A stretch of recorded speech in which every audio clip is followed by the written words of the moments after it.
Right. Welcome to this training section. My name is Abu Sunday. Today we're going to look at how we can use Composer in QGIS. Okay, so you have done a lot of analysis, you have done a lot of things to get your data and then arrange your map or the details of your map the way you want to be. For example, if you are seeing our screen now, we have this map, we have this particular boundaries already, right? So we want to put it as a map, we want to produce a map, so we have to make use of what we call Composer, right? So that is what we are going to do now, alright? So the first thing is to do from the top here, if there's this icon you see here, okay, that's a Composer Manager. You can also access it from your project. Okay, where we have a new print layout. Okay, you can also serve as your Composer Manager, or you can use your layout manager here. Okay, but I can use it direct from here, so I'll click here and then display this layout manager. As you can see, this is an existing work that I've done. Okay, but we are going to start afresh. We assume that there's nothing here, right? So what I'll do, I will. Now, if you look at here, we have an empty layout, right? So I'll click on create, okay? So I'll click on create.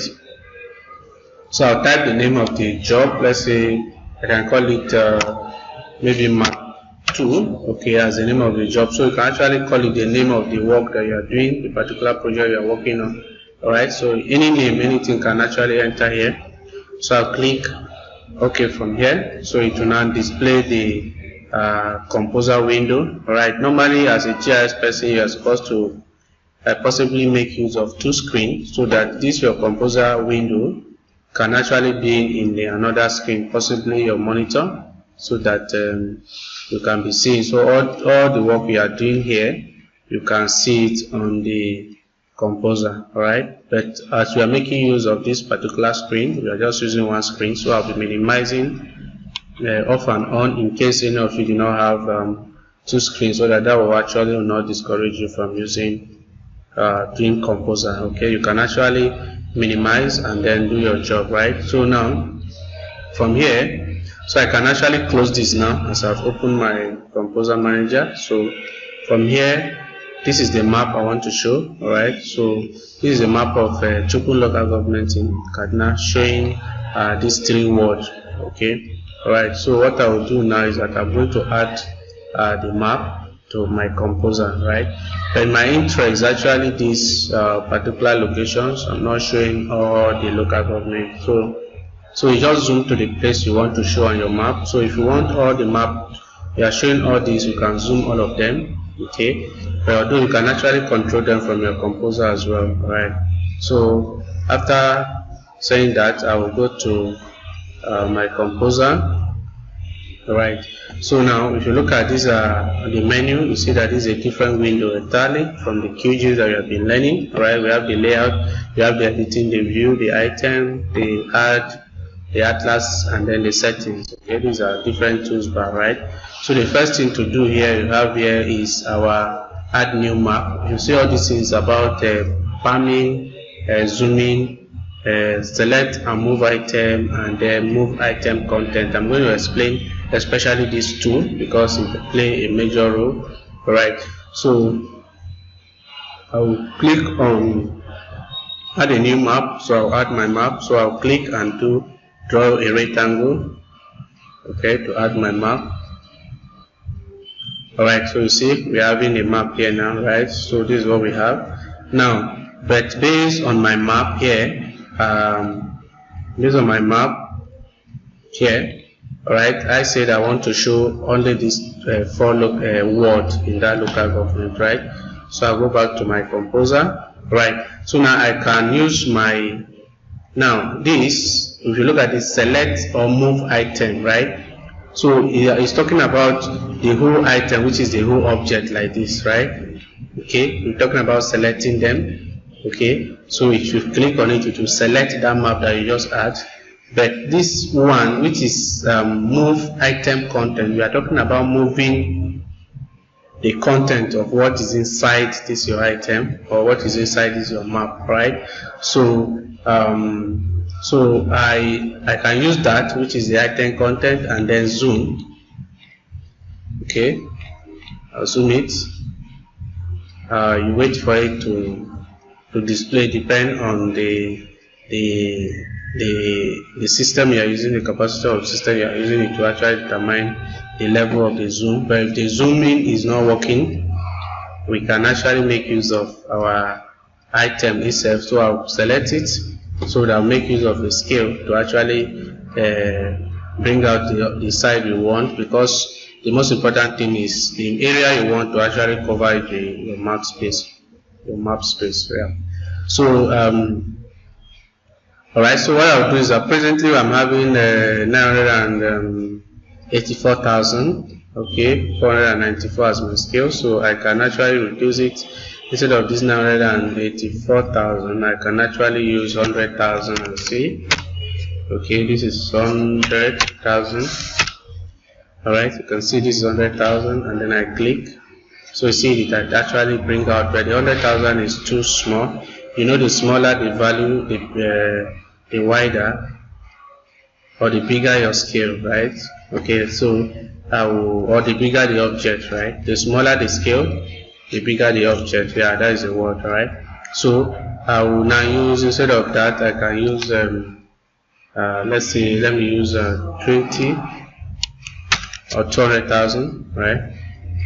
Okay, 200,000 is too much. So this, the one I use is just, okay, this is actually 2 million, right?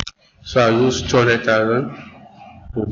So I'll now go back and let's say I use 500. Okay, so I will now use let's say I use 400. Okay, let's say I use 300. Okay, alright, so I now use my move item content, then I move it. Okay, I move it. So I'll go back to my 200 I used earlier. Okay, and then I'll go back and make use of my 100. Okay, now the reason why you are playing with a scale like this, because it's actually your first time of doing it. I don't want to go to a particular value and just type it. Okay, but when you produce different map, you know a particular scale that actually work for a particular map, right? So, but for you to try them to make sure you get it right, so that I know how you can change or reduce or increase your scale, right? Then now the challenge here is, if I move this, you know, if you are producing a map, it's not good for any of the map boundaries to hide, right? So based on that, I'll still possibly increase the scale, but it's not by changing. So I'll possibly maybe instead of this 0, I'll put let's say 2 here. Let's see. Okay, I think this is fine. Alright, the 2 is actually too much, so I'll use 1. Alright, so this is fine now, because I don't want this boundary to hide. Okay, so I can show the map clearly. So with this is fine, right? So I can now go through the item property. Okay, if you look at this is the item property, you can see here item property. In case you are not seeing this item property in your composer, you can actually right click up here. You see all the lazy item property, the item panel, the atlas, and the rest of them. So in case you are not seeing it, right click on an empty space and then show it. Okay, you can just check them. Alright, so after doing that, I go to my item property. So go down. So if you go through it, we have a follow map, we have log layers. This log layer has to do with, for example, if you don't want this map to change. Okay, if you don't want this map to change, let's assume you want to add a different map, but if you are adding a different map now and then you are refreshing, it will definitely change based on what is in your map project itself. But if you don't want it to change, you can actually lock the layer and lock the style. Okay, but for now let me leave it. Okay, so I'll go down. That is about that one. Then here is the frame to actually put boundary in your map. Alright, then another thing I want to show is that, you know, normally we have a grid line, okay, showing a coordinate at the edge of the map, right? So what I'll do is I'll go here, and then we have the grid. We click on the grid, and then click on this plus sign here, all right? Click on the plus sign, and then you click on this very grid one that is add for you, and then click on modify it. Okay, then you come down, you now have the CRS, that is interval unit. We have interval X and Y. Okay, so let's say under my S, based on the fact that my scale is I think 110 million, right, or 110,000, right? So 110,000. So I can use 1,000 here, okay, and then I'll use 1,000 here. Okay, I can use 1,000 here. Then I'll go down. So you see that you are seeing your coordinate here. You are seeing your grid showing here. So this 1,000 is actually too much. We're having too much of the grid, which is not right, right? Not that it's not right, but it will just actually cover the details of your map. So I will add 10, okay, so that it will be 10,000. Okay, so you see, I think this is fine. We just have about a good number of grids. Okay, so this is fine, right? So now we have the grid type. The grid type is solid now. Presently, that's why you're having a line across your map. But I'll change it to cross, so that it will be showing cross. It will be showing cross like this instead of showing that grid, so that it will be dot. All right. Then I continue down. Cross width, I can reduce the cross width, which is 3. Now I can reduce it to 1. All right, so that it do not show very big or affect the. Then the from style, that is the frame, I can use okay, let's say we use a stereo tick. Let's use a stereo tick, okay, so that this small tick line that we have here, this small, that is a stereo tick, so that when you're writing the coordinate will be on that place. That is a stereo tick. You can actually say interior tick. You see that it has changed to inside, right? So, but I'll leave it at a stereo tick. All right, so I'll leave it at a stereo tick, and then I'll continue. Right, so I'll click on the item property so that it will come down. So I'll continue to where I was. So you see the grid, because based on the fact that I click outside, the grid hides. So not that it's not there. So I'll click back, and based on the fact it's there already, I'll click and then I'll modify. So that I'll start from where I stop. All the things I've selected is there, so I'll start from where I stop. So if I continue down, any other one, down, okay, to this coordinate, so I can now draw coordinates. So I'll click on draw coordinates. So you see we have the coordinates showing around the map, and then I'll go down under the draw coordinate to say left, show or outside frame horizontal, that is the left side. But what I'll do is at my left, which is this, I'll say that vertical ascent, okay, so that it will align with it. Then I'll go down the right, I will say that under the horizontal also, I'll say that vertical descent, so that this will also show, right? Then we go down, we talk about coordinate precision. That is, for example, if you're having this coordinate, we're having so coordinate point 00000, right, which will have more. So I can reduce the coordinate precision to 0, so that I will not have a decimal place at the end of my coordinates. All right, so you now have your coordinates. All right, so now let's assume this is your map. We have arranged your map the way it be. So now is for you to add the component of your map. Okay, so for us to add our map components, what we'll do is that depending on the templates that we are using for the map, if your map title is here, you can actually put it within the map, okay, but it's based on your own map template that you are using. But for this, I will actually reduce my map so that I can be able to put the details of my map here. That is the map component.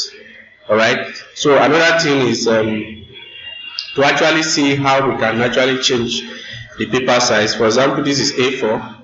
So if I click on the map and then I right click, I'll go to page property, and then I can be able to see this is A4, you can see, and then we are using landscape, as you can see. Right, now you can change it, you can decide to change it to portrait. Okay, so if it's portrait now, you see how it is, so you can drag your map back.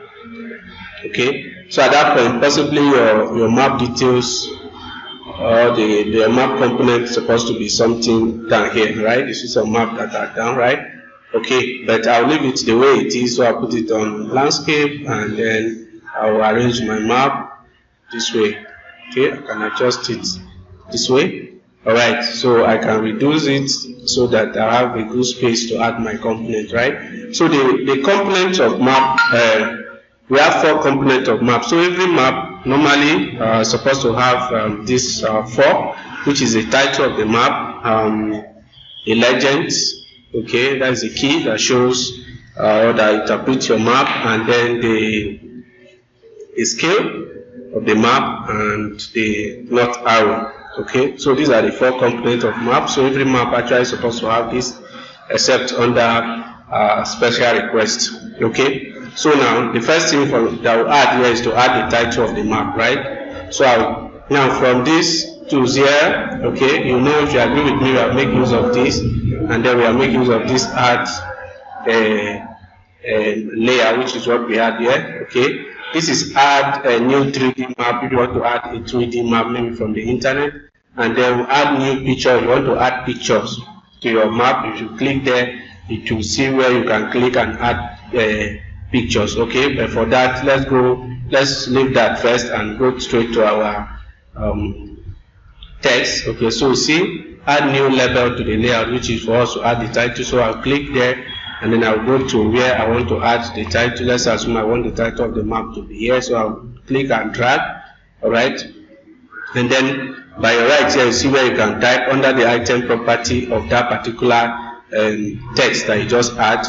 Alright, so you see here, so I'll click here and then I'll type the map. So I can say, let's say the title of my map is location map.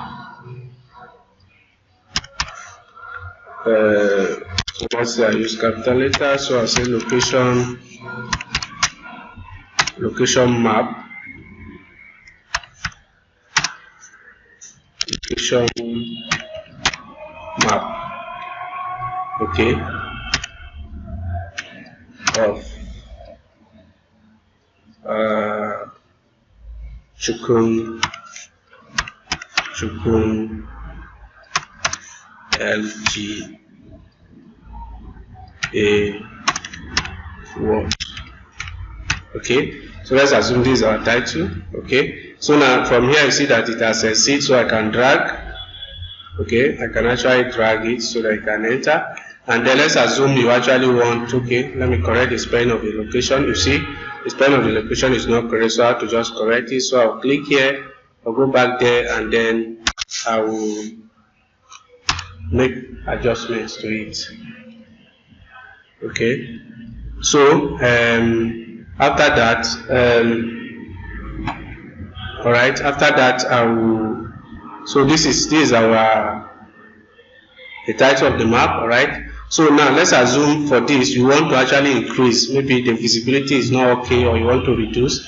I can click here and click on reduce it. If I reduce it to 12, okay, so sorry, increase it to 12, so you see that it has increased. And then under this place also, I can decide to make it bold. Okay, you can see, you can make it bold and stuff like that. And then if you go down, you can center the text. Okay, you can center it. You can also put it in the middle of your text as well. That is this box that you have in here. So you can play around with your text so that you get a very good text representations on as the title. All right. So that's how you put your title. And also, if you go down under the item property, there are a lot of features we have here. You can rotate it, right? You can add frame. You can add background. Okay, if you can see we have background here, you can add background text. Okay, so you see we have frame on it now. If you want to add your frame, okay, but normally I don't want to add frame. Okay, if you want to add background, you can add background to your text as well. Alright, so you see other features that is available under the item property of the text. Alright, so that is how you add your title of your map. So the next one here is to add the scale. The legend. Okay, so I'll click and then I'll come to where I'm adding it, and then I drag to add my legend. Okay, so we see we have legend here. So I will go to the item property of the legend, and then if you go down here, we have the legend item. Now you click on this auto update, uncheck it so that let it not be auto updating. Alright, so so that I can be able to remove the ones I don't want. So if you look at my map here, I only have this this map and then the boundary of the local government. So I have this study ward and then this Chukun local government boundary. That is the only thing that is there. This secondary is public, and then secondary, and then the operational ward. I actually did not want it. Okay, so I will just click. Now what I'll do is I'll click on the text, the one I want to remove, and then I'll click on minus here. Right, we have this minus sign so that it will go. I'll click on the next one, I'll remove it. I'll click on this operational word, I don't need it. I'll click on this public school, I don't need it. Right, so I want this study word, right, which is what shows this categorization of this color. Right, Chukun boundaries, I'll leave it. So I'll remove this other Chukun, and then I have this, remove this local government. So I have these two, right? So I can now be able to arrange my map, the legend the way you want it to be. Okay, so if let's assume you want to change the title of this study word now, you want to change it to a different name that you want to use there. Alright, so I can just, what you do, just click on it and then click on this pencil sign here where it show editing. So I'll click and then show me for you to edit, so I can change it to Chukun word. Let's say Chukun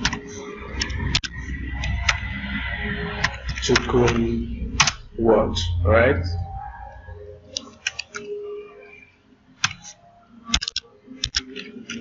Okay, so I leave it as Chukun word. So this is how you can actually change the text. Even this Chukun word I'm having here as a boundary, you can add a boundary to it. So I can say Chukun word boundary. Okay, so I can edit it and then add boundary to it. Okay, so let me change it so that I can use capital letter for all of them. So Chukun word boundary. Okay, so I click. So you see, I'll change it so I can actually arrange my. So now under the item property of this legend, you see we have other features. You can put frame, you can put background, the way every other item properties are. Alright, and then at the same time, if you want to reduce the column symbols, you want to increase it, you can actually increase it. Okay, and then you want to if you want to reduce, you reduce. You want to increase, you can also increase it. Okay, so from these symbols, and then we have columns. We have the font, which you can increase the font size, and every information you can rotate it, and every other distance. All right. So the next one is to add the scale. So I click on my scale, and then I come to the place I want to add my scale, and then I drop and drop. Right. Now under the scale, under this, okay, as I add the scale now, under the item property of the scale, you have this single box, right, under the main property style. Then I'll put it on numeric so that the scale will show as a number. Okay, so you see it's showing as a number, that is the particular scale. So this scale you are seeing here, it depends on the scale of your map itself. That is under the item property of the map. This is a scale here. So if you want a round figure scale, I can change this to 0, 0, right? So that to maintain the same level, and then your scale also will change here, right? I will still add another scale. So if you want to make use of numeric and graphic scale, right? So I'll change this. So this is a graphic scale. The first one we use here is a numeric scale, right? Showing you the number of the scale itself, and then this is a graphic scale. So depend under the graphic scale, we have double box, we have line tick middle, we have line tick down, line tick up, right? So depend on the one that I want to use. I can use this line tick up, and then under the item property, you have the segment. I can increase the number of this. Okay, so you see that it has increased now, right? So you can play around with your scale, right? Then the next one is the north arrow. Okay, so I have my north arrow here. I'll click, and then I drag. I can decide to position my north arrow somewhere here or even here, depending on where you want to put it, depending on your map arrangement. So I'll click and drag up. I hold my control down on my keyboard to make sure that the line is straight, and then when you leave it, just click and then right click. Okay, so that I can apply. Drag up, click, and right click so that I can apply. So you have to drag from down up, like drop from down up, because your north arrow is supposed to face the right directions. Okay, so that is how you add your north arrow. So you can add other details like add a note to your map, add the source of the map, which you can do all those through text. Okay, if you want to add pictures, maybe you add your company logo, you can add it through pictures. You understand? If you want to add any other shape, you want to add attribute information from your attribute table, you can add a new attribute from here. Okay, if you want to add HTML layout code, you want to add more shapes, you can add, and this also another shapes and stuff like that. So this is how you can make use of your composer. You can also log all this your item here, like this text, everything. You can log them if you don't want anybody to edit it, or if you don't want it to scatter, you can actually log them here as well. Okay, you can log them, and then I also show you how you can log your map also from your item property itself, right? So and now, so that is how you produce your map using Composer. As you can see here, all the other tools here, this is undo. So after that, you can now export your map, right? So I'll go to, we have different exports here, where we have export as image, that is JPEG, export as SVG, export as PDF. So let's say I want to export it as image. I'll click on export as image, and then it will take me to where I want it to save it. So I can save it anywhere here. I can type the name of the map, so I can call it let's say map 1 try. Okay, to differentiate, because I'm having a map 1 here already. So the format is JPEG, and then I'll click save. Right, it tells you about the export option, export resolution, page width, page height, and the rest of them. So the main thing you consider here is actually the resolution, which is 300 dpi is actually fine, so we can leave it like that, and then I'll click save. Okay, so if you add that now, your map will export to the right place, that's the right directory. If you can look at here, where you have it, desktop, GIS folder, map, and map try. So it's inside my folder on my desktop called GIS folder. Okay, so to show you where your map is exported to.